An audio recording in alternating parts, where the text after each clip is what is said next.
I'm looking forward to the next Global Health Education Initiative. We are tackling the topic of the heart.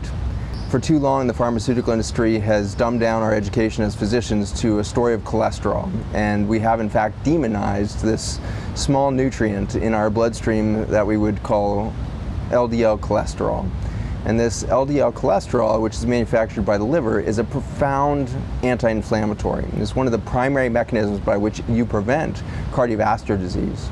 But extraordinarily, somehow we got that story upside down and backwards and created a narrative of a chemical dependence on statin drugs to prevent and perhaps modify the course of chronic disease in the realm of heart and vascular disease. It is this effort that we're going to begin at, but I'm very excited to not just untangle the biochemistry of it, but also start to look into the missed opportunity we have in Western medicine to understand the emotional and spiritual context behind the advent of cardiovascular disease, whether it be heart disease or cerebral vascular disease in the form of strokes.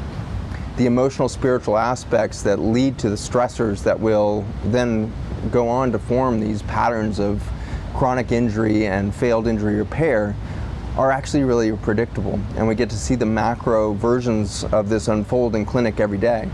And yet the Western medicine paradigm is always focused in on that lab draw and the blood chemistry and what is that LDL cholesterol, and perhaps if you've got a holistically minded doctor, they've included the topic of the HDL cholesterol, which has been termed your good cholesterol.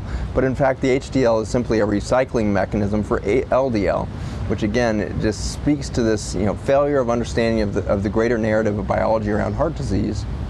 But it also speaks to something about the regenerative nature of human health.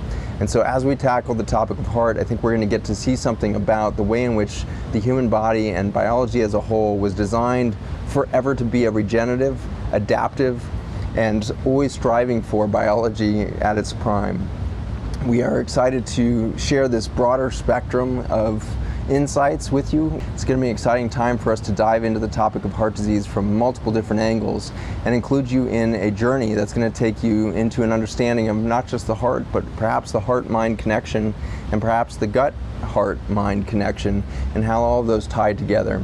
I'm excited for this time together because every time it sharpens and refines our knowledge base on how we were integrated into nature in our design and how we have so separated ourselves from that in our management of chronic disease.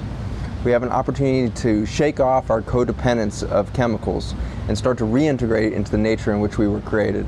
And so join me for the Global Health Education Summit this month on the heart.